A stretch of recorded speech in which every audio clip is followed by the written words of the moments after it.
ప్రభునామమున ప్రియులైన మీ అందరికీ పేరు పేరున శుభాభివందనములు తెలియజేస్తూ ఉన్నాను. ప్రియులరా, నేను ఒక విషయం చెప్తాను. ఆ పిమ్మట ఆ విషయానికి ఏ పేరును టైటిల్గా పెడితే బాగుంటుందో మీరే చెప్పండి. ఎందుకంటే నేను పెట్టలేకపోయాను కాబట్టి. అవకాశం, సమయం నాకు చిక్కలేదు కాబట్టి. ప్రియులరా, నిన్నటి దినమున సుమారు అటు ఇటుగా 9 గంటలకి ప్రారంభమైనటువంటి మా ప్రయాణం ఉదయం 6 గంటలకి ముగిసింది. ఒక విధంగా చెప్పాలి అంటే అవిశ్రాంతంగా కొనసాగటం అనేటువంటి జరిగింది. బహుశా గట్టిగా 2 గంటలు పడుకున్నట్టున్నాం. మరలా మీ దగ్గరికి వచ్చాం. ఇది చాలా చిన్నది. దీనికి మనం చాలా చెప్పుకుంటాం. అయినా కాలాన్ని బట్టి, అన్నపానములను బట్టి, వాతావరణాలను బట్టి మన బలము, మన శక్తి, మన ఆరోగ్యము క్షీణించిపోవటం మూలంగా అరకిల బరువెత్తడానికే అయ్యో అనుకునేటువంటి పరిస్థితి కదా. ఇలాంటి చిన్న వాటికి ఆ మాటకు వస్తే, నా ఈ పరిచర్య 20 సంవత్సరాల అనుభవంలో ఏడ్చిన రోజులు ఉన్నాయి, నొచ్చుకున్న రోజులు ఉన్నాయి, చాలా బాధపడ్డ రోజులు ఉన్నాయి. అసలు ఈ వృత్తిలోనికి రాకపోతే బాగుండునేమో అనుకున్నటువంటి రోజులు ఉన్నాయి.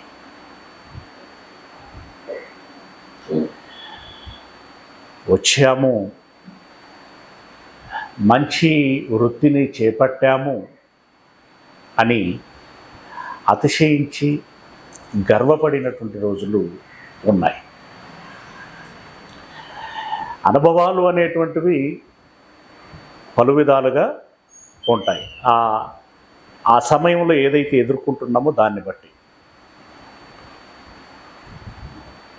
ప్రియ దేవుని వారులరా, మోషే అనేటువంటి ఒక దైవజనుడు 40 సంవత్సరాల ప్రయాసతో ఇశ్రాయేలీలని ఐగుప్తు దేశంలో నుండి పాలు తేనెలు ప్రవహించేటువంటి కనాను దేశం యొక్క ఆధీన రేఖ వరకు నడిపించగలిగాడు. అలా భక్తుల యొక్క ప్రయాస మనకు ఎంతగానో కనపడుతూ ఉంటుంది. యెహోషువ ప్రయాసపడ్డాడు. ఆ తదనంతరము న్యాయాధిపతులలో చాలామంది ప్రయాసపడ్డారు. రాజుల్లో కొద్దిమంది ప్రయాసపడ్డారు. ఒక ఏలియా ప్రయాస గురించి చెప్పాల్సినటువంటి అవసరం లేదు. అలా అనేకులైనటువంటి ప్రవక్తల ప్రయాసముతో దేవుని జనులు అనేటువంటి ఈ ప్రపంచములోని నికటమైనటువంటి జనులలో విశేషముగా శేషము ప్రతి తరములో ఉంటూ వచ్చింది. అర్థమవుతుంది అనుకుంటున్నాను మాటలు. విస్తృతమైనటువంటి జనులు కలిగినటువంటి ప్రపంచములో ప్రవక్తలు తమ ప్రాణములను దారపోసి శేషము అనేటువంటి భక్తులను ప్రతి తరములో నిలబెడుతూ వచ్చారు. అలాంటి కోవలోనికి ఒక యెషయా వస్తాడు, ఒక యిర్మీయా వస్తాడు, ఒక యెహెజ్కేలు వస్తాడు, ఒక హోషేయ, అలా అలా అలా కొనసాగగా ఒక యోహాను తన ప్రాణము, ఇంకా మంచిగా చెప్పాలంటే తన తలను మెడ మీద నుండి తీసి పల్లెంలో పెట్టాడు. లోకాన్ని రక్షించటానికి యేసయ్య, ఆలోచించండి, లోకాన్ని రక్షించటానికి యేసయ్య తన ప్రాణమును బలిగా అర్పించుకున్నాడు. ఏంటి? ఈ జనుల రక్షణ కోసము తన ప్రాణాన్ని బలిగా పెట్టాలా? అంత అవసరం ఉందా? ఎందుకు? ఏం గరుజు? ఎందుకు పెట్టాలి? ఎవరని పెట్టాలి? ప్రాణము పెడితే కానీ నువ్వు రక్షించబడవా? అలాంటి పరిస్థితి, దుస్థితి ఎందుకు వచ్చింది? తప్పెవరిది? ఎక్కడ చోటు చేసుకున్నది ఈ పాపం, ఈ దోషం? ప్రియులారా,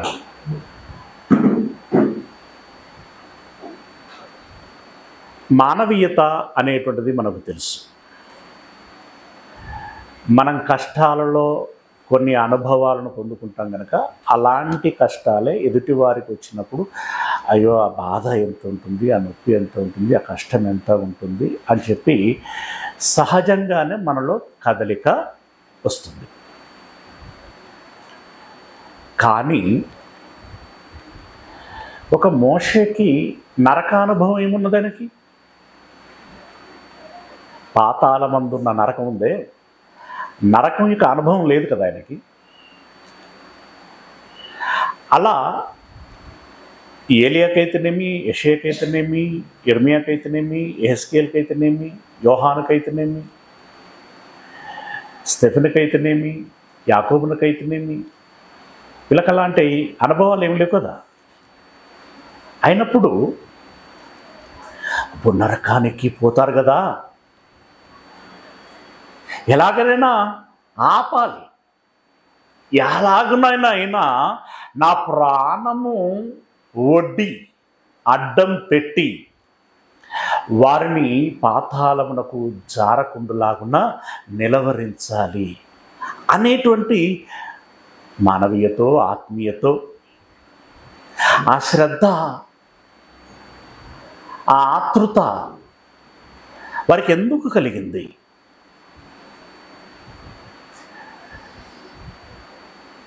ప్రేమైనటువంటి దేవుని వర్లరా, సాధారణంగా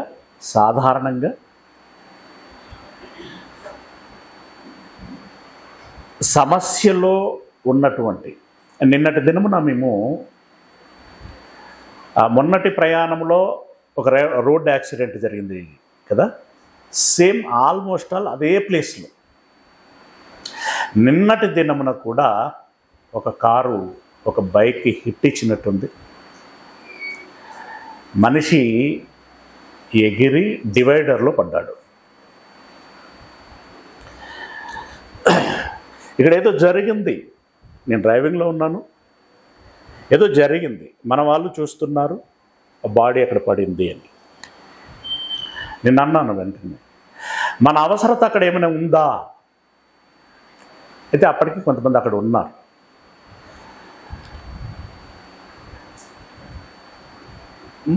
ఉంటే మనం ఏం చేయగలం అంటే, అక్కడ వాయిస్ ఎలా వచ్చింది అంటే, ఆ ఉంటే మాత్రం ఇప్పుడు మనం ఏం చేయగలం? అంటే విషయం ఏంటంటే అక్కడ ప్రోగ్రాం ఉంది, త్వరగా వెళ్ళాలి. కాన్సన్ట్రేషన్ ఎట్టిపోతున్నది అని అంటే ప్రోగ్రాం ఉంది వెళ్ళిపోవాలి, ప్రోగ్రాం ఉంది వెళ్ళిపోవాలి, ప్రోగ్రాం ఉంది వెళ్ళిపోవాలి. మరి ఇక్కడ యాక్సిడెంట్ అయింది, ప్రోగ్రాం సరే పోతాం లేకుంటే లేదు. ఇక్కడ దీని పరిస్థితి ఏంటో చూద్దాము అనేటువంటి దానిలో కొంత ప్రాక్టికల్గా, అంటే మనం మాట్లాడుకోవటం వేరుగా ఉంటుంది. ప్రాక్టికల్గా ఎలా ఉంటుందంటే సరే అక్కడ ఎవరో ఇద్దరు ఉన్నారు కదా, ఎవరో ఒకరు అక్కడ ఆగుతారులే, వాళ్ళు చూసుకుంటారులే, మనమైతే వెళుదాం పదా. అంటే ఎక్కడో చిన్న ఉద్దేశపూర్వకంగా కాదులే కానీ చిన్నపాటి నిర్లక్ష్యము అని చెప్పచ్చు. ఎవరన్నా చూసుకుంటారులే, మనమైతే వెళ్ళిపోదాం. ఈ రకమైనటువంటి వైఖరి మనలో ఉంటూ ఉంటుంది సహజంగా. ఈ మానవీయత, ఈ ఆత్మీయత, ఈ దైవికత ఇలాంటివి ఏవైతే ఉన్నాయో ఎన్ని ఉన్నా ఒక స్టేజీ వరకు చేయగలం, అంటే ఒక పరిమితి వరకు చేయగలం. స్వచ్ఛందంగా, స్వతహాగా అన్నమాట. స్వతహాగా మనలో ఒక ప్రేరేపణ కలిగి మనముగా ఒక పరిమితి మేరకు చేయగలం. ఆ పరిమితిని మించి అన్నప్పుడు అంత అవసరమా అనేటువంటి ప్రశ్న మనమే వేసుకొని అంత అవసరం లేదులే అని ఫిక్స్ అయిపోతాం. అంతే కదా. మోషే గారు, అయ్యా నేను వెళ్ళలేను, నా నుండి కాదు, నేను నత్తివాడను అని అన్నాడు, మనకు తెలిసింది. అలా భక్తులు వాళ్ళ సమస్యలు చెబుతూ వచ్చారు. ఇర్మియా, నేను చాలా చిన్నవాడిని, నా నుండి కాదయ్యా, ఇంకెవరినైనా పెట్టండి అయ్యా అన్నాడు. అలా దేవుడు వారికి ప్రాముఖ్యమైనటువంటి బాధ్యతలు అప్పగిస్తున్నప్పుడు వాళ్ళ భయం ఏంటంటే దానికి మేము న్యాయము చేయలేమేమో, దేవుడు యొక్క ఎక్స్పెక్టేషన్స్ ఏవైతే ఉన్నాయో వాటిని మేము రీచ్ కాలేమేమో అనేటువంటి ఒక భయంతో దయచేసి మరెవరినైనా ఎంచుకోండి దేవా అని అన్నారు. అది నువ్వు నాకు చెప్పాలట్రా, ఎవరినైనా ఎంచుకో అని చెప్పేసి నువ్వు నాకు చెప్పాలా? ఏం మాట్లాడుతున్నారా? నోరు మూసుకొని ఈ చెప్పిన పని చెయ్యి అంటే తప్పేలా లేదు. చిత్తం దేవా అని తిప్పలు పడటానికి వారి జీవితాన్ని అంకితము చేశారు. సరే, వీరి యొక్క ప్రయాసాలు మనకు తెలుసు. మోషే ఎంతగా నలింపు చేయబడ్డాడు. ఏలియా ప్రాణ భయంతో పారిపోయి అరణ్యములో ఉండి, దేవా చేయగలిగినంత చేశానయ్యా, నా ప్రాణానికి ఇది చాలయ్యా, నన్ను చంపేసి తీసుకోవయ్యా. మీరు ఏ స్టేజిలో, ఏ పీక్లో ఆ మాట అంటారు అనేటువంటిది మీరు గమనించాలి. మామూలుగా ప్రాణప్రీతి ప్రతి మనిషికి ఉంటుంది, కానీ నా ప్రాణం తీసుకో అనేటువంటి ఆ మాట ఏలియా గారు ఏ స్టేజ్లో అన్నారు? యెజెబెలు మనుషులను పెట్టి ఏలియాను వెతుకుచున్నది చంపడానికి. ఆ పరిస్థితుల్లో ఆ మాట అన్నాడు. ఇదంతా ఒక ఎత్తు అయితే, మొద్దు నిద్రపోయేటువంటి ఈ జనులను మేలుకొనులాగున చేయులాగున వారికి ఎలాగనైనా విషయము హృదయాంతరములోనికి నడిపించాలి అనేటువంటి ఒక తాపత్రయము కలిగినటువంటి దేవుడు ఎలా అయితే వీళ్ళు వినగలుగుతారు, ఎలా అయితే వీరు చూడగలుగుతారు, ఎలా అయితే వీరు అర్థం చేసుకోగలుగుతారు అని పలు విధములైనటువంటి ప్రయత్నాలు భక్తుల ద్వారా చేయిస్తూ వచ్చాడు. ఇప్పుడు పిల్లలకి పాఠాలు చెప్పేటప్పుడు టీచర్లు, మంచి టీచర్ల గురించి చెప్తున్నాను, మంచి టీచర్లు ఏం చేస్తారు, వివిధ రకాలైనటువంటి ఎక్స్పెరిమెంట్లు చేస్తుంటారు. వీడికి ఎలా అయితే అర్థమవుతుంది, ఆటల్లో నేర్పించాలా, పాటల్లో నేర్పించాలా, బ్లాక్ బోర్డ్ మీద చూపించాలా, నేనే యాక్షను చెయ్యాలి. కొంతమంది టీచర్లు ఏం చేస్తారు, వాళ్ళ పాపం డ్యాన్స్ రాదు బట్ డ్యాన్స్ చేస్తారు, అవునా? అలా వారిదైనటువంటి శైలిలో సిగ్గు ఎగ్గు అనేది ఏమీ లేకుండా, అంటే ఒక మంచి యాటిట్యూడ్తో, నామోషి ఫీల్ అవ్వకుండా, ఓపెన్గా, సాక్రిఫైడ్గా పిల్లల కోసం వాళ్ళ జీవితాలను అంకితం చేస్తూ వారిని ప్రయోజకులను చేయటమే అంతిమ ధ్యేయంగా పనిచేస్తూ ఉంటారు కదా. అలా ఇప్పుడు ఒక principal, the principal name is Jehovah, ఆయన టీచర్లకు చెప్తున్నాడు. యెహెజ్కేలు జనులకు నువ్వు చెప్పాలి. ఎలా చెప్పాలి అనంటే, నేనేదో మిద్ద మీద నిలబడతాను, యెహోవా సెలవిచ్చినదేమనగా అని నేను ప్రకటిస్తాను అని అంటే, ఎప్పటికీ మిద్ద మీద నిలబడి మాట్లాడితే కుదరదురా. ఇప్పుడు నేను ఒక కొత్త విషయం చెప్తాను, నువ్వు అలా చేయాలి అంటే తేలికగానే ఉంటుంది కదా దేవా, అట్లా అనవద్దు. మళ్ళా నువ్వు తేలికగా ఉంటుంది, సునాయాసంగా ఉంటుంది, అట్లాడు. నేను చెప్తాను, నువ్వు చేయాలి. దేవా మీరు చెప్పిన తర్వాత నేను కాదంటే బాగుండదు కదా, మీరు దేవుడు, మేము మీ పిల్లలం, ఏం చేయమంటారో చెప్పండి. భక్తులు కమిట్ అయ్యారు అనంటే దేనికి? పరిచర్యకి. ఇక వెనక తీయలేదండి. నువ్వు ఏ పని చెప్పినా వెనుక తీయలేదు. ఏం చేయమంటారు చెప్పండి. ఇశ్రాయేలీలు చేసినటువంటి తప్పిదములను బట్టి, నాకు ఎదురు తిరుగుటను బట్టి, నాకు కోపము తెప్పించటం మూలంగా వారికి శిక్ష విధించబోచున్నానని చెప్పాను. చెప్పి వారికి ఏమని సలహా ఇచ్చావురా? నువ్వు కూడా దానికి సాక్షి కదా.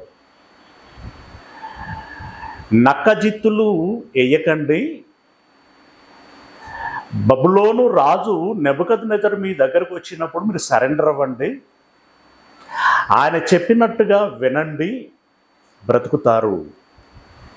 తిక్క వేషాలు వేస్తే వేటు వేస్తాను అని అన్నాడు. ఇట్లే ఉంటుంది మాస్ డైలాగ్ దేవుడి. అది నువ్వు డెప్త్గా కనుక వింటే గుండె దడదడలాడిపోతుంది. చంపేస్తాము.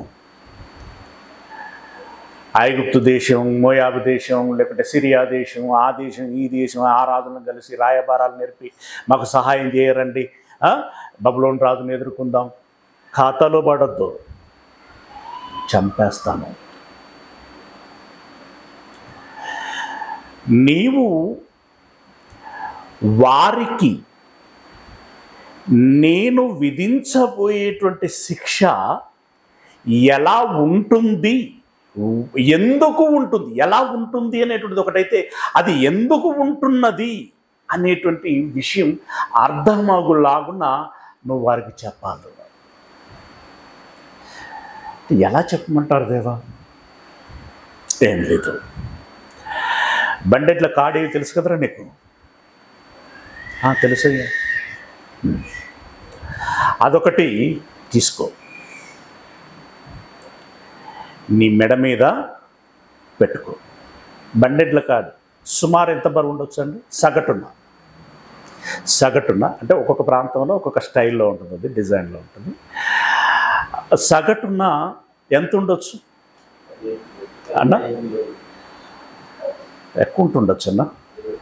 సరే, 15-20 కిలోలు అలా ఉంటుంది. 15 వేసుకుందాం. ఈ భుజం మీద, మెడ మీద కూడా కాదు, భుజం మీద. భుజానికి మెడకు చాలా తేడా ఉంటుంది నాకు. నేను జస్ట్ భుజం మీదనే చెప్తున్నాను. భుజం మీద పెట్టుకోవాలి అన్న. దించకుండా ఎన్ని గంటలు పెట్టుకోగలవు అంటే, అట్లా అడిగితే ఎట్లా చెప్తారన్న? ఒక రోజు పెట్టుకొని చూసి చెప్తా అంటారా? చెప్పండి. 15 కిలోల బరువు ఒక భుజం మీద దించకుండా ఎన్ని గంటలు మోయగలవు లేదా భరించగలవు? అంతేనా? 15 కిలోలే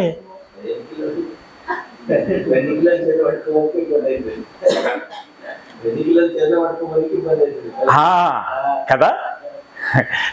కిలో 2 కిలోల బాటే చేతిలో పట్టుకొని దానికి ఎక్కడ పెట్టకుండా పట్టుకున్న బిడ్డ అంటే లాగుతున్నదో నన్ను కావట్లేదు.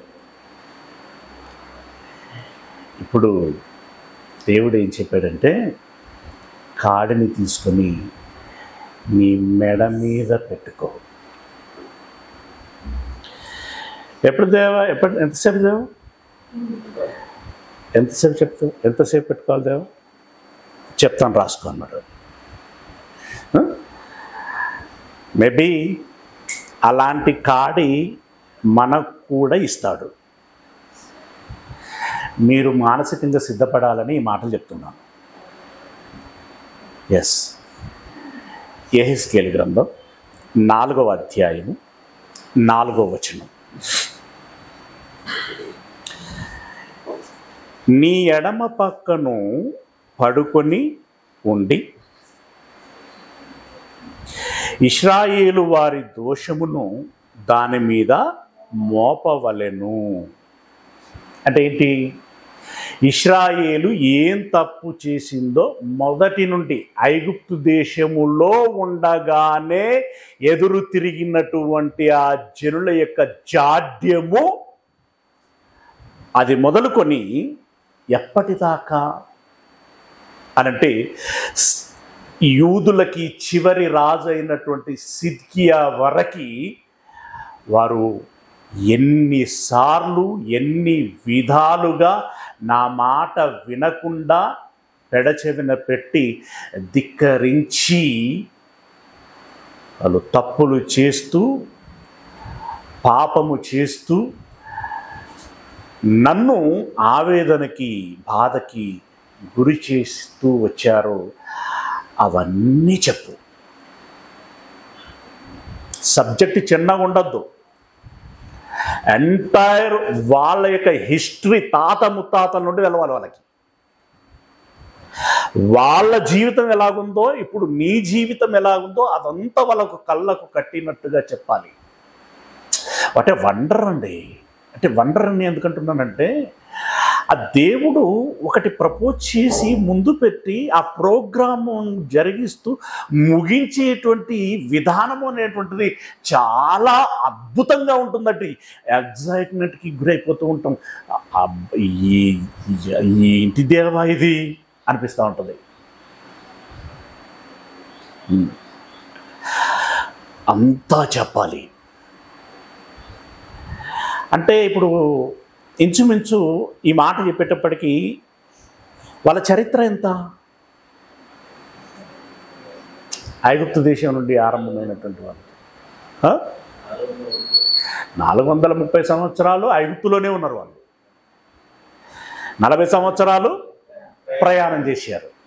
మరి న్యాయాధిపతుల పరిపాలన కాలం, మళ్ళీ రాజుల పరిపాలన కాలం 1000 సంవత్సరాలకు వెళ్ళిపోతున్నది.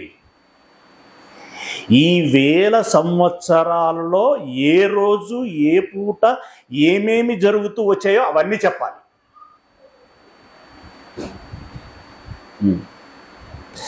ఎలా చెప్పాలి? ఎన్ని దినములు నీవు ఆ తట్టు పండుకొందువో, ఏమన్నాడు 4వ వచనం, నీ ఎడమ పక్కను పడుకొని చెప్పాలి. ఎడమ పక్క పడుకొని చెప్పాలి. అన్ని రోజులు నిలబెట్టి చెప్పాడు, నిలబెట్టి చెప్పించాడు. అర్థమవుతుందా? ఇప్పుడు ఏం చేయాలట? జబర్దస్త్గా పడుకొని చెప్పాలట. ఏమంటే నిలబడి చెప్పటం ఈజీయా, పడుకొని చెప్పటం ఈజీయా?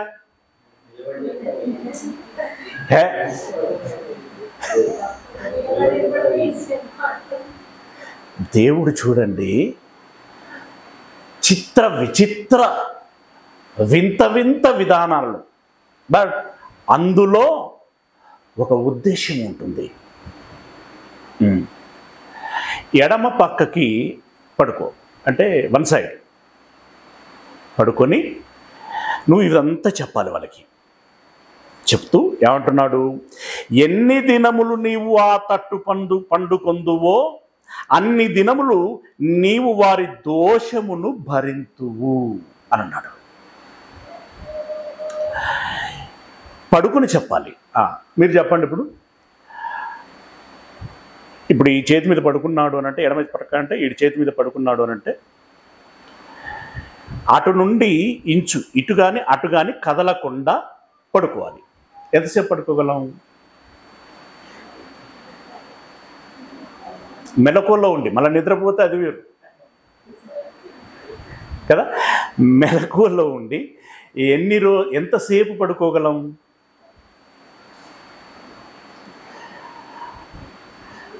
ఒక పావు గంట తర్వాత స్టార్ట్ అవుతూ ఉంటుంది. ఏదో ఆడ ఏదేదో గుచ్చుకున్నట్టుగా, ఏదో కాక పెడుతున్నట్టుగా కదా. ఆ పని నుండి మెల్లగా మెసులుతూ ఉంటాం.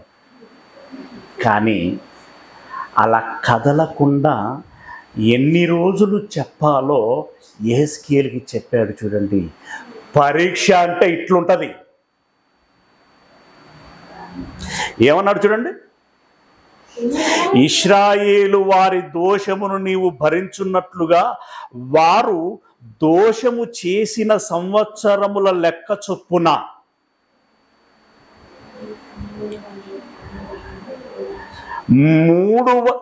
నీకు 390 దినములు నిర్ణయించుచున్నాను.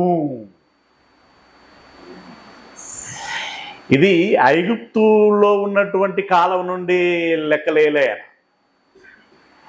సౌలు గారు రాజ్యాధికారమును చేపట్టిన నాట నుండి లెక్కేశాడు. సౌలు గారి రాజ్యాధికారము నుండి ఇశ్రాయేలీల 10 గోత్రాల రాజులలో చివరి రాజు వరకు అప్రాక్సిమేట్లీ ఈ 390 సంవత్సరాల కాలం అవుతుంది. ఎందుకంటే మన కూడికల్లో మన లెక్కలలో ఒక నెంబర్ అటు ఇటుగా ఉంటుంది. 390 సంవత్సరాలు. ఈ 390 సంవత్సరాలు వాళ్ళు రకరకాలుగా తప్పు చేస్తూ వచ్చారు. అయితే ఈ 390 సంవత్సరాలకి సంవత్సరమునకు ఒక దినము చొప్పున 390 దినములు నేను ఏర్పరుస్తున్నాను. ఇప్పుడు బిడ్డ యెహెజ్కేలు, నరపుత్రుడా, 390 దినములు నీ ఎడమ పక్కన పడుకొని కదలకుండా వారికి నీవు ఈ వాక్యం చెప్పాలి. ఏమండి, ఇది పనిష్మెంటా? యెహెజ్కేలు గారికి దక్కినటువంటి క్రెడిబిలిటా?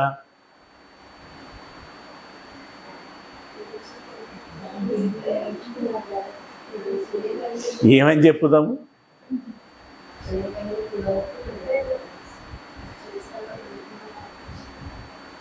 మనకు అది అర్థం కాదు. కానీ ఇప్పుడు మనం ఇందాక కాడి గురించి బాట గురించి మాట్లాడుకుంటూ వచ్చామే, అలా ఆలోచిస్తూ ప్రాక్టికల్గా అంటే ఆచరణలో అది ఎలా ఉంటుంది అనేటువంటి ఒక ఇమాజినేషన్లోనికి వెళితే కానీ దాని తీవ్రత మనకు అర్థం కాదు.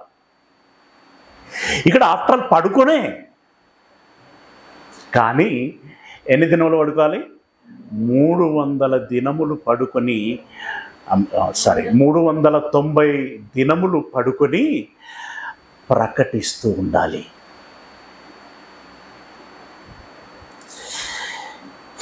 ఏదో ఒప్పుకున్నాను దేవా ప్రకటిస్తానని, కానీ మీరు ఇట్లా నాకు పనిష్ చేస్తూ ప్రకటించమంటారని నేను అనుకోలేదు. అంటే ఆయనకి ఎన్నో ఆలోచనలు వచ్చి ఉంటాయి. ఆయన అన్నాడని నేను అనట్లా. మనస్సును ఒక క్షణంనన్నా అట్లా వస్తుంది కదా, కానీ అది వ్యక్తం చేయలేదు. పడుకొని చెప్పాలా దేవా? అవునరా, పడుకొనే చెప్పాలి. చెప్తాను. పడుకున్నా, కిందికి ఏదో జొరినట్టు అనిపించింది దేవా. జర్రిగానో మరి అది ఏంటిది, జర్రి ఏదో జొరినట్టు అనిపించింది. ఏది జొరినా ఏమైనా కదలొద్దు. కొంచెం కదిలే ఛాన్సెస్ ఉన్నాయి. మీరు మీరు ఉన్నారు కదా, తాళ్ళు తీసుకుని వాడిని కట్టేయండి అన్నాడు. తాళ్ళు తీసుకొని కట్టేయండి అన్నాడు. మీరు చూడండి, ఒక పొజిషన్లో కదలకుండా కొన్ని రోజులు పడుకొని ఉంటే కింద ఏం పుడతాయి? పుండ్లు పుడతాయి. ఆ ఎక్స్పీరియన్స్ ఎలా ఉంటుందండి? అబ్బాయి ఏం ఫీలింగ్ రబ్బాయి,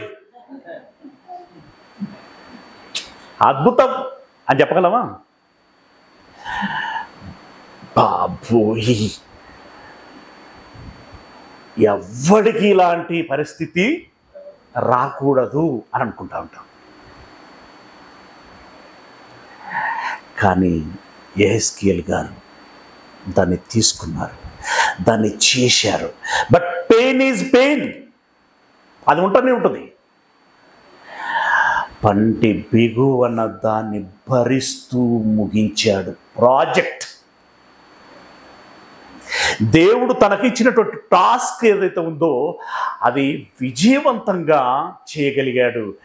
విజయవంతం అన్నప్పుడు మనకు సక్సెస్ కనబడుతూ ఉంటుంది, ఆహా అనిపిస్తుంది, ఓహో అని అంటాం, అద్భుతం, చప్పట్లు మారబోగుతాయి, బాగుంటుంది.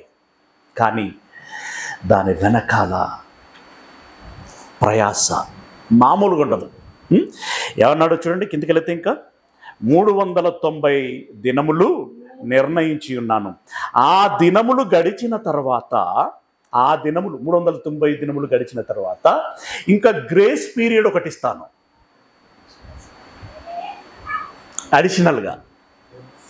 అంటే పరీక్ష రాసేటప్పుడు టైం అప్ అయింది, ఏదో ఆ ప్రిన్సిపాల్కు అక్కడ ఉన్నటువంటి ఇన్విజిలేటర్స్కి వాళ్ళకి వీళ్ళకి ఇంకొక ½ అన్ అవర్ మీకు ఎక్స్టెండ్ చేస్తాను రా అని అంటే ఎట్లుంటుంది మనకి?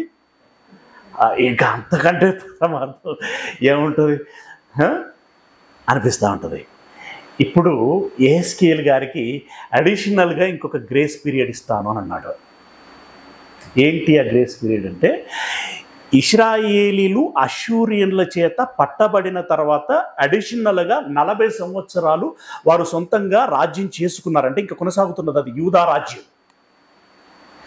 10 గోత్రాల రాజ్యం ముగిసిపోయిన తర్వాత అదనంగా యూదుల రాజ్యం 40 సంవత్సరాలు సిద్కియా కాలం వరకు కొనసాగింది. అది ఈ 40 సంవత్సరాలు బ్యాలెన్స్ ఉన్నాయిరా బిడ్డ. ఈ 40 సంవత్సరాలు కూడా ఈసారి నువ్వు కుడి పక్కకు తిరిగి పడుకొని బోధించుము.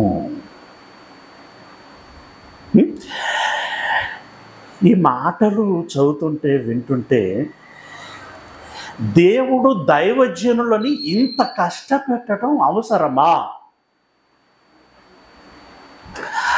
అవసరం రా.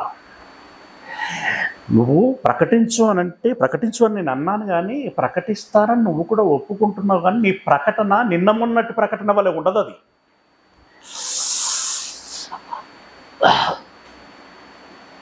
జనులారా, దేవుడు ఏమంటున్నాడంటే ఎక్స్ప్రెషన్ మారిపోతుంది, ఆ స్టైల్ మారిపోతుంది. అప్పుడు ఆ స్వరం వినే వాళ్ళకి, ఆ దృశ్యం చూసేటువంటి వారికి ఆ థింకింగ్ వే మారిపోతుంది, రిసీవింగ్ విధానం అనేటువంటిది మారిపోతుంది, ఆ ఫీల్ ఉంటుంది కదా, మారుతుంది. అదే కావాలి దేవుడికి ఇక్కడ. ఆ ఫీల్ రావాలంటే నువ్వు ఇది ఇలా ఎక్స్పీరియన్స్ అవుతూ చెప్పాలి. మంట పుడుతూ ఉంటుంది, గుడ్డ ఇట్లా ఇట్లా అనుకుంటా ఉండాలి, జరుపుకుంటా ఉండాలి, ఇట్లా గీసుకుంటా ఉండాలి, ఈ మాట మాత్రం చెబుతూ ఉండాలి. వీడెవడినో బ్రతికించటానికి దైవజనుడు అంత పెయిన్ తీసుకోవలసిన అవసరం ఆయనకున్నదా?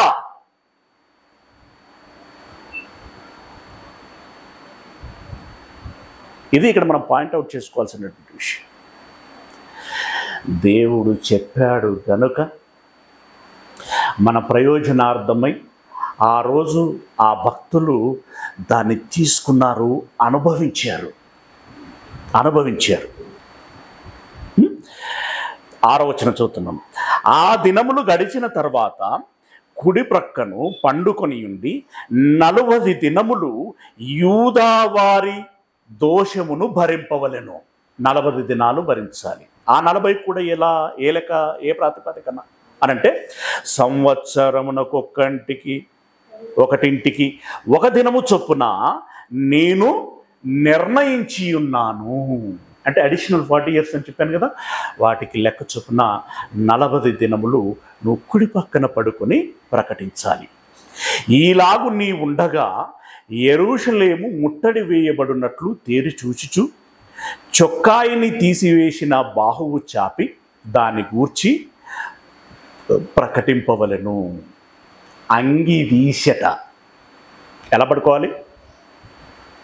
వస్త్రం ఉండకూడదు. వస్త్రం అంటే ఇంకా కొంచెం అది వేరుగా ఉంటుంది. వస్త్రం కూడా ఉండకూడదు. వస్త్రము లేకుండా అలా పడుకొని నీ చెయ్యి చాపి ఇలా అని చెప్పి ప్రకటించాలి. తర్వాత 8వ వచనం, పట్టణము ముట్టడి వేయబడినట్లుండు దినములు నీవు 2వ పక్కను తిరగక, నీవు మళ్ళీ పొజిషన్ మార్చదు. నేను ఏ పక్కన పడుకోమన్నానో ఆ పక్కనలోనే పడుకోవాలి. 2వ పక్కకు తిరగక అదే పాటున ఉండున్నట్లు నిన్ను కట్టతో బంధింతును. లాగదా, కట్లతో బంధింతును. పొజిషన్ మారకుండా ఉండేలాగున కట్టేస్తాడట. ఏమంటే ఏ కట్ట లేకపోతే కనీసం ఇట్లా కొంచెం అనుకొని గాలన్నీ ఆడిపించుకోవచ్చు. మొత్తం ఫిక్స్ అయితే లేదు. కింద మంట పెట్టినట్టు దేవా నాకు తెలుసురా. అయ్యా మరి నాకు కష్టమైతే దేవా అనుభవించాలిరా. ఎందుకు దేవా? వాళ్ళకి అర్థం కావాలరా. ఎందుకంటే వాళ్ళకి అర్థం కావాలంటే నన్నిట్లో తిప్పలు పెట్టుడు ఎందుకు దేవా, కష్టపెట్టుడు ఏంటి దేవా? అరే నువ్వు అట్లా కష్టపడితేనే ఆ ఫీల్తో నువ్వు చెప్పగలుగుతావురా. దేవా వాడెవడో రక్షించబడటానికి, వాడికెవడుకు అర్థం కావడానికి నాకు ఈ కష్టం పెడతావా?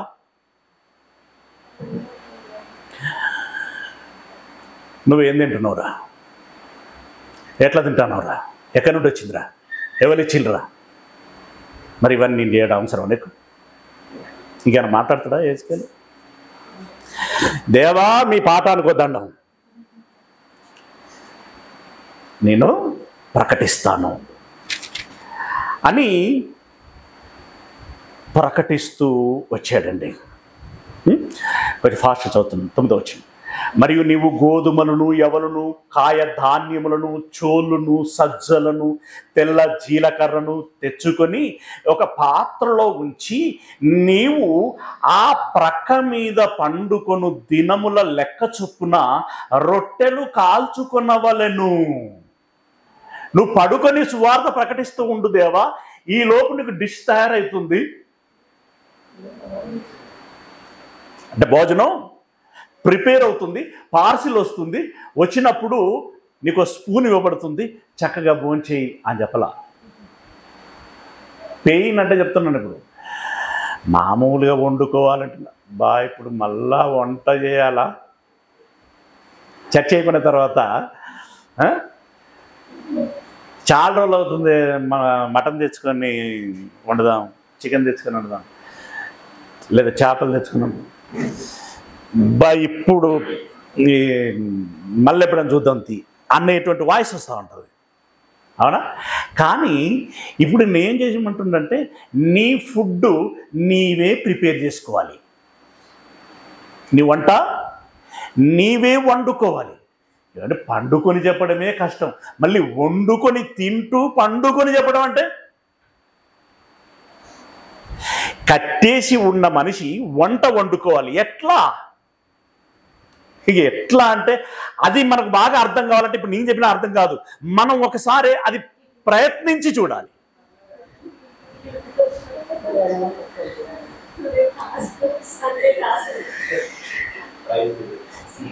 మనకు కొంచెం నవ్వుగా ఉంది కదా, బట్ ఎంత సీరియస్ మ్యాటర్ చూడండి, ఎంత సీరియస్. అన్నీ నువ్వు పడుకునేటప్పుడే ఈ 390 డేస్కి ఎంత రేషన్ పడుతుందో అవన్నీ సంచులన్నీ పక్కన పెట్టుకో, కుండలో సంచులు అవన్నీ పక్కన పెట్టుకో. పొయ్యి నీ పక్కనే ఉండాలి.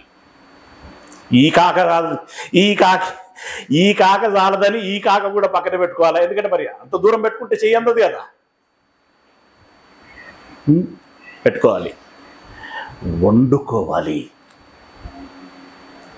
ఏమండి ఇప్పుడు ఆయన మీద మోపుతున్న శ్రమ ఏమండి చిన్నదా పెద్దదా?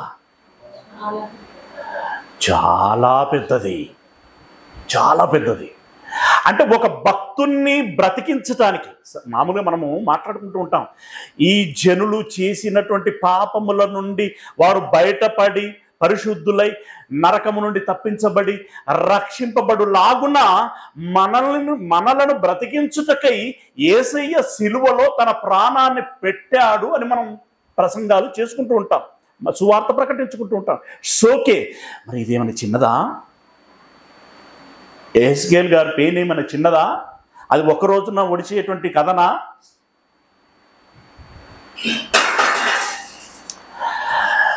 దైవజనులు పడినటువంటి బాధ అంతా ఇంత కాదు. ఇప్పుడు ఈయన బాధను పట్టించుకునేటోడు ఎవరండి? గుర్తించేటోడు ఎవరండి? చాలా దారుణమైనటువంటి పరిస్థితి, దారుణమైనటువంటి పరిస్థితి. సరే, ఆ దినుసులన్నీ సమకూర్చుకొని ఏం చేయమంటున్నాడు? ఆ ప్రక్క మీద పండుకొని దినముల లెక్క చొప్పున రొట్టె ఏం చేయాలి? రొట్టె ఎట్లా తయారవుతుంది? ఇటన్నా కొట్టాలి, ఇటన్నా అనాలి, అవునా? రొట్టెలు కాల్చుకొని 390 దినములు నీవు ఈలాగున భోజనము చేయిచు రావలను. నీ భోజనం నువ్వే వండుకోవాలి, నీవే భుజిస్తూ ఉండాలి. ఇకపోతే నీవు తూనిక ప్రకారం మెను ఎట్లుండాలంటే మళ్ళీ అటు ఇటు ఉండద్దు. నేను ఒక కొలత ఇస్తాను, ఆ కొలత ప్రకారమే నువ్వు తినాలి. ఏంటది? తూనిక ప్రకారం అనగా దినమునకు ఒకటింటికి 20 తులముల చొప్పున భుజింపవలను. ఫర్ డే, తులము అంటే 10 గ్రాములు, 20 తులములంటే 200 గ్రాములు. ఒక రోజుకి 1/2 కిలో కంటే తక్కువే తినాలి. 200 గ్రాముల భోజనమే చెయ్యాలి, ఓకేనా? తర్వాత వేల వేలకు తినవలను. అదే 3 పూటలు చేసుకుని తినాలట. రైట్. తర్వాత నీళ్లు కూడా దాహం అవుతుందని చెప్పి బాటిల్ తాగొద్దు. నీళ్లు కొల ప్రకారము అరపడి చొప్పున. పొరపాటు అనొద్దు కానీ ఈ మాట రమేష్కే చెప్పిండు అనుకో, రమేష్కి ఉన్నదే ఇక. అరపడి నీళ్ళు అరపడి తాగాలి. అరపడి అంటే ఎంత అనుకుంటున్నారు? 1/2 లీటర్. పడి అంటే లీటర్, అరపడి అంటే 1/2 లీటర్. ఫర్ డే 1/2 లీటర్ సరిపోతాయండి. సరిపుచ్చుకోవాలి. ఇన్ని అవసరమా దేవ? ఈ భోజనం కాడ కూడా ఈ లెక్కలు, నీళ్ళ కాడ కూడా ఈ లెక్కలు. ఆ లెక్కలు అలాగే ఉండాలి. అరబడి చొప్పున ప్రతి దినము త్రాగవలెను, వేల వేలకు త్రాగవలెను.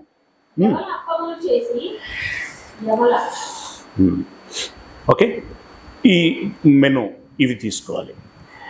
ఇక యవలో లేకుంటే ఆడ కొన్ని దినుసులు ఇచ్చాడు కదా, వాటిలో ఒక్కొక్కటి ఒక్కొక్క రోజు నువ్వు రొట్టె చేసుకుంటావు. వాళ్ళ ఫుడ్ రొట్టె కనుక రొట్టె చేసుకుంటారు. ఆ రొట్టె కూడా ఎలా చేసుకోవాలో ఎలా వండుకోవాలో చెప్తున్నాడు చూడండి. యవల అప్పములు చేసి వారు చూచుచుండగా దానిని మనుష్య మలముతో కాల్చి భుజింపవలెను. ఆ రొట్టెను కూడా దేన్ని వంట చెరుకు అంటాం కదా, పొయ్యి మండించటానికి ఇంధనము ఏం వాడాలి అని అంటే మనుష్య మలముతో చేయబడినటువంటి పిడకలు పెట్టి కాల్చుకొని నువ్వు తినాలి. ఏడుపు వస్తుంది దాన్ని తలుచుకుంటున్నప్పుడు. ఒక దైవజనుణ్ణి ఇంత నలింపు చేసి బోధింప చేయాల్సినంత అవసరం ఉందా? మనం ఇప్పుడు ఒకటొకటి చదువుకుంటూ వస్తున్నాయండి, చిన్న విషయాలు ఉన్నాయండి. ఏదన్నా వర్ణి 390 దినాలు ఒక పక్కన పడుకోవటం అని అంటేనే అమ్మో, అవునా? 40 దినములు కట్టేసి ఉంచడం,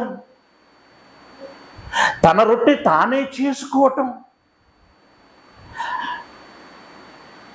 రోజుకు 200 గ్రాములే తినాలనటం, 1/2 లీటర్ నీళ్ళే తాగాలనటం. ఆ రొట్టెను మనుష్య మలముతో, అంటే ఆ మలముతో చేయబడినట్టు పిడకలు ఉందని అర్థం. ఆ పిడకలతో నువ్వు వంట వండుకోవాలి అని అన్నాడు. ఫస్ట్ వినగానే మేబీ నేను అనుకుంటున్నాను యెహెజ్కేలు గారికి మనసు ఒకసారి చివుక్కుమనుంటుందండి. ఏం మాట్లాడలేడు కదా, దేవునికి ఎదురు చెప్పలేడు కదా, దాన్ని ఎలా భరించాలి? దేవ చెప్పండి, ఇట్లుంటుంది పొజిషన్ కదా. అనగానే అక్కడ మాత్రం చిన్న రిక్వెస్ట్ చేసుకున్నాడండి. అక్కడ నోరు తెరిచాడు యెహెజ్కేలు గారు. అది కూడా ఎంత వినయంగా చెప్పాడు చూడండి. ఆ తర్వాత మనుష్య మలముతో కాల్చి భుజింపవలెను. నేను వారిని తోలివేయు జనములలో ఇశ్రాయేలీలు ఈ ప్రకారము అపవిత్రమైన ఆహారమును భుజింతురని యెహోవా నాకు సెలవిచ్చెను. అంటే ఆ రోజు అపవిత్రమైన పదార్థాలని కొన్ని ఉండేటివి, పదార్థాలు, వస్తువులు, జీవులు ఇలాంటివి కొన్ని ఉండేటివి. వాటిని వాళ్ళు ముట్టకూడదు, అది వాళ్ళకు కంపరంగా ఉంటుంది. అయితే భవిష్యత్తు రోజులలో ఇశ్రాయేలీలు ఇలాంటి అపవిత్రమైనటువంటి భోజనము చేయబోచున్నారు అనేటువంటి విషయాన్ని వాళ్ళకు చెప్పు. అలాంటి మెను దానియేలు దగ్గరికి వస్తే దానియేలు ఆ షండుడికి విన్నపం చేసుకున్నాడు కదా, అయ్యా మాకు ఇవి అలవాటు లేవు, రాజుగారు భుజించేటువంటి భోజనం మేము చేయలేము, మాకు కాయగూరల భోజనము పెట్టుము. ఈయన రిక్వెస్ట్ చేసుకున్నాడు, స్పెషల్గా ఒక మెను ఏర్పాటు చేయించుకున్నాడు దానియేలు వరకు. దానియేలు, షడ్రకు, మెషకు, అబేద్నెగో. మరి మిగిలిన జనాలు తిన్నారు. రైట్? భవిష్యత్తులో వారు అలా తినవలసి ఉంటుంది అనేటువంటి విషయం ఇదిగో నీవు భుజించడం ద్వారా చెప్పుము అని అంటూ ఇంకా కిందికి వెళ్తే, అందుకు అయ్యో ప్రభువా యెహోవా, నేనెన్నడూను అపవిత్రత నొందిన వాడను కానే, బాల్యము నుండి నేటి వరకును చచ్చిన దానినైనను మృగములు చీల్చిన దానినైనను నేను తినువాడును కానే, నిషిద్ధమైన మాంసమును నా నోట ఎన్నడూను పడలేదే అని నేననగా. అంటే అపవిత్రమైనవి నేను ఎన్నడూ ముట్టలేదయ్యా, నిషిద్ధమైనటువంటి వాటిని నేనెప్పుడూ భుజించలేదయ్యా. మరి మనుష్య మలముతో చేయబడినటువంటి పిడకలతో వండుకొని తినమంటున్నారయ్యా అని అన్నప్పుడు దేవుడు జస్ట్ రిలీఫ్గా ఒక మాట చెప్పాడండి. ఏం చెప్పాడంటే, చూడుము మనుష్య మలమునకు మారుగా నీకు గోమలమును నీకు నిర్ణయించి ఉన్నాను. అంటే పేడతో చేయబడినటువంటి పిడకలని ఏర్పాటు చేసి ఉన్నాను. ఆ పిడకలతో రొట్టెలు కాల్చుకొని పూజింపుము.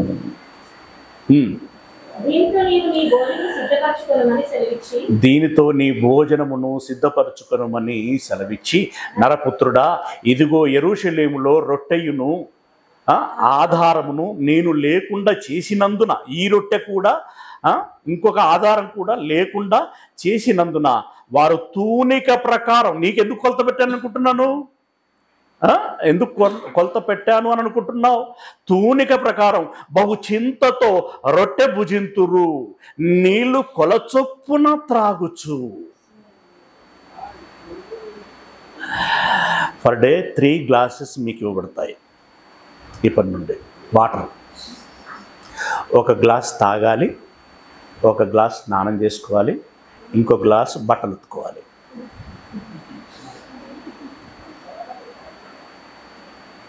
అంతేనా అనరే?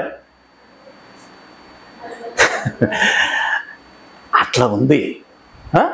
వారు అలా తూనిక ప్రకారం బహు చింతతో రొట్టె భుజింతురు, నీళ్లు కొలచొప్పున త్రాగుచు విస్మయమందు. ఇదేందిరా బాబు, పాలు తేనెలు ప్రవహించేటువంటి దేశంలో బహు పసందుగా బ్రతికినటువంటి మన బ్రతుకుకి ఈ దరిద్రమేందిరా అని వారు అనుకోవాలి. కొలచొప్పున త్రాగుచు విస్మయముందుదురు. అన్నపానములు లేకపోయినందున వారు శ్రమ నొంది విభ్రాంతి పడి ఒకరినొకడు చూచుచు, ఒకరినొకడు చూసుకొని చెప్పుకోవాలి, ఏంటి అసలు, ఏం జరుగుతుంది, రోజు రోజుకి ఇట్లా అయిపోతుందండి అని వాళ్ళు మాట్లాడుకోవాలి. చూచుచు తాము కలుగజేసుకున్న దోషము వలన నశించిపోదురు. అంటే ఆ పెట్టిన కొల మెను ఏదైతే ఉందో అది చాలక, ఇప్పుడు ఆహారం లేక ఆకలి చావులు చస్తూ ఉంటారే, ఆ చావు ఎలా ఉంటుందండి? ఒక్కసారి టక్కున రాదు. అది క్షీణించి కడుపులో దేవుతుంది, ఆకలి అవుతుంది, నులిపెట్టినట్టు అవుతుంది, పేగులు మడతపట్టినట్టు అవుతుంది, ఏదో తోడేసినట్టు అవుతుంది, క్షీణించిపోతుంది, బలహీనం అనిపిస్తుంది, కాళ్ళు రెక్కలు కదలటం లేదు, లాగుతున్నాయి అని అంటూ అంటూ అంటూ అంటూ క్షీణిస్తూ ఆకలి దాహం అవుతుంది, దాహం అని అంటూ వారు చావాలి, చస్తారు. అది తెలియలాగున ఈ 390 days ఆ ఎక్స్పీరియన్స్ నువ్వు ఫేస్ చేయాలి. ఆకలి బాధ, ఆ దాహపు తిప్పల నువ్వు అనుభవించాలి. అనుభవిస్తూ మళ్ళీ నువ్వు ఖాళీగా ఉండొచ్చుమా, చెబుతూ ఉండాలి. ఏం చెప్తుండాలి? వాక్యం చెబుతూ ఉండాలి. చెప్పండి.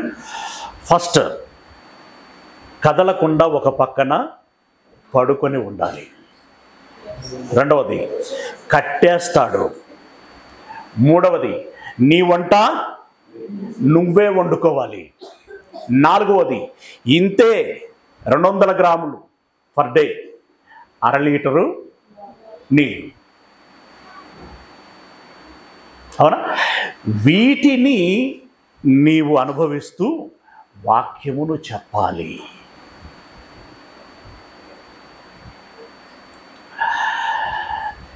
ఒక దైవజనుడి యొక్క తిప్పలు చూడండి, కష్టం చూడండి. దేవుడు తన పిల్లలను ఆలోచింపచేసుకోవటానికి, రక్షించుకోవటానికి, ఇది కూడా రక్షణలో భాగమండి.